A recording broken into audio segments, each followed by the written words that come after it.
Hello, this is the daily COVID update from Deccan Herald. I'm Suraksha. I'm Akhil. On the bulletin today, Karnataka reports 41 new cases of COVID-19 today. States continue to spar over trains for migrant workers, and registered garment factories in the state are set to resume works. But first, a look at the national numbers from Akhil. A quick look at the numbers from across the country till now. As we go into this recording, more than 41,000 people are active carriers of the virus. Nearly 19,000 patients have recovered since they're first tested, and the country has registered 2,087 COVID-related deaths so far. 15 districts in India currently contribute to 64% of all cases. Out of these, Delhi, Pune, Mumbai, Ahmedabad, and Chennai account for approximately 50% of total cases.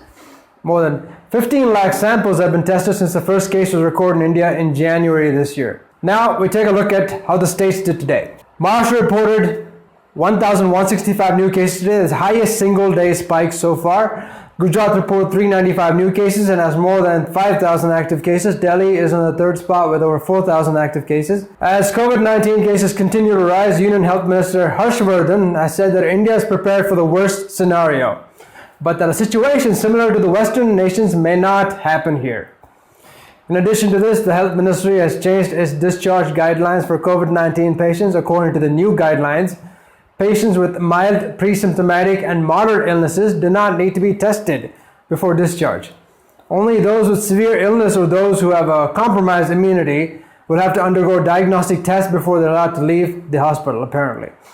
For more on this, log on to the website at deccanherald.com. Karnataka has reported 41 new cases today. Till date, 794 cases have been reported in the state, out of which 377 are still active.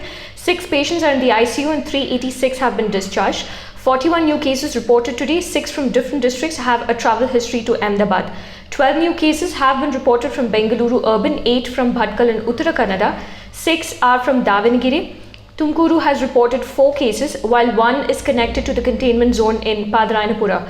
The other 3 have a travel history to Ahmedabad. Bidar has reported 3 cases, of which contact tracing is underway for 1 patient.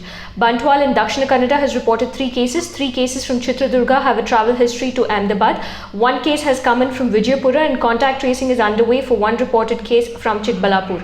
Except the ones with a travel history and for whom contact tracing is underway, the rest are contacts of previously diagnosed patients. A roundup of Bengaluru's 2 clusters and containment zones. Hongasandra cluster in Bengaluru now has 38 cases, of whom 6 have been discharged.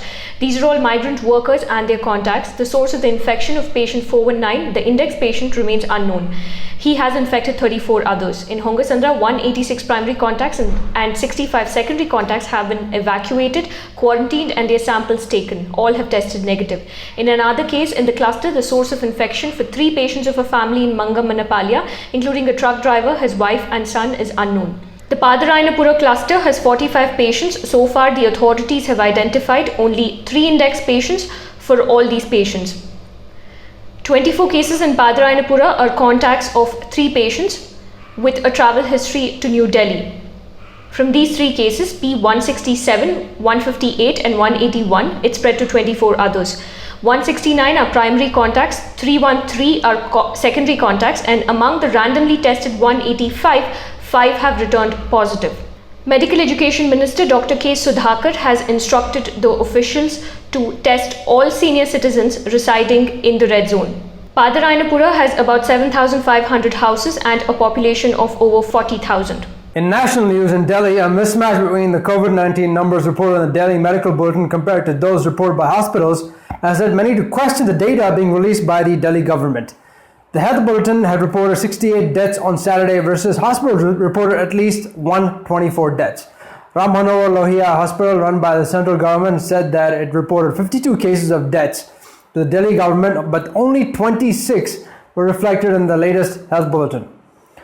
Loknayak Jaiprakash Narayan Hospital under the Delhi government has apparently reported 55 deaths, but the official death toll has just 5 from the hospital. Hospital officials in RML and LNJP said that they highlighted the mismatch several times to the government, but there has been no response. Delhi Health Minister Satyendra Jain has defended the government and rubbish claims of fudging data. Another spokesperson said that each death reported by the hospital has to be vetted by a death audit committee comprising senior doctors, and only after that it is reflected in the health bulletin, which might result in the death reflecting in the bulletin several days after it has occurred. However, some hospitals say that the real picture about the number of cases is also not reflected accurately. The Delhi government abruptly stopped providing details on testing on April 28th. However, it later restarted providing details after a week, but only cumulative figures are now given. The health bulletin these days does not reflect the results of samples pending. The dean at Lokmanya Tilak Hospital in Mumbai has been transferred. This comes days after the video in which COVID-19 patients were found sharing the same space with dead bodies went viral. The Maharashtra government has also transferred the commissioner of the Brihan Mumbai Municipal Corporation. The video had led to shock and anger with the opposition BJP targeting the ruling party. The issue of migrant workers from Bihar returning home has snowballed into a controversy within Bihar as the ruling JDU has refused to pick up the fare for the travel. The Delhi government subsequently paid the fare for 1,200 travelers on their way to Muzaffarpur. According to the guidelines, 85% of the expense is borne by the railways and the remaining 15% by the receiving state. In Bihar, RJD, the opposition party, has grabbed at the opportunity to hit out at Nitish Kumar and has offered to pay the Delhi government. Assembly elections are scheduled to be held in Bihar later this year. The issue of migrant workers returning home has also added fuel to the ongoing confrontation between the centre and West Bengal. In the latest instance, Union Home Minister Amit Shah accused the Mamata Banerjee government of not doing enough to bring workers back home.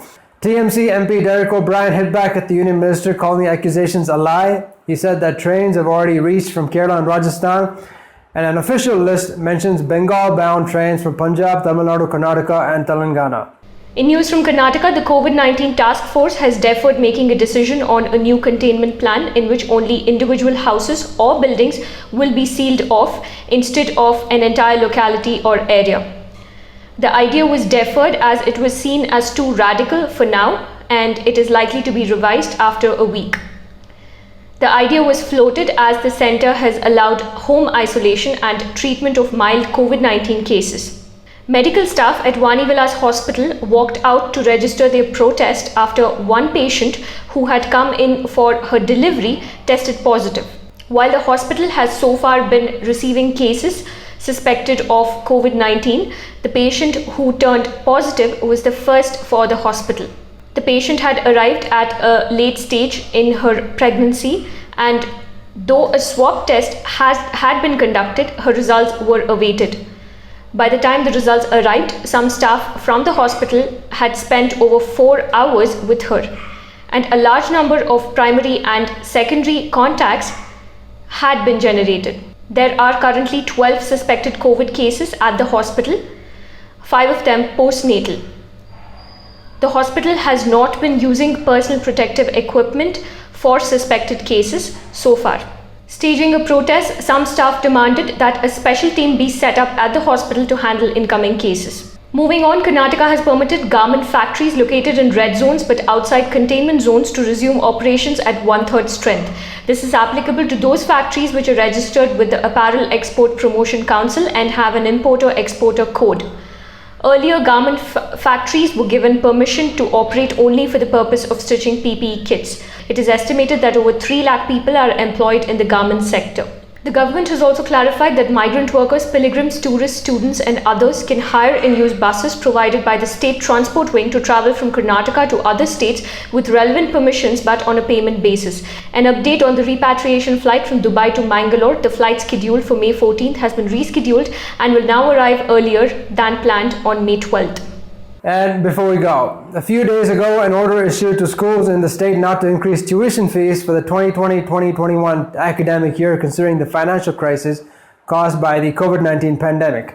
Despite this, some schools have apparently issued notices to parents increasing the fee. Following such complaints, the State Department of Public Instructions has set up a helpline where parents can register their complaints. The parents and the public have been asked to collect the acknowledgement number after registering a complaint. That's all from Suraksha Me today. For the latest updates, log on to DeccanHuddle.com.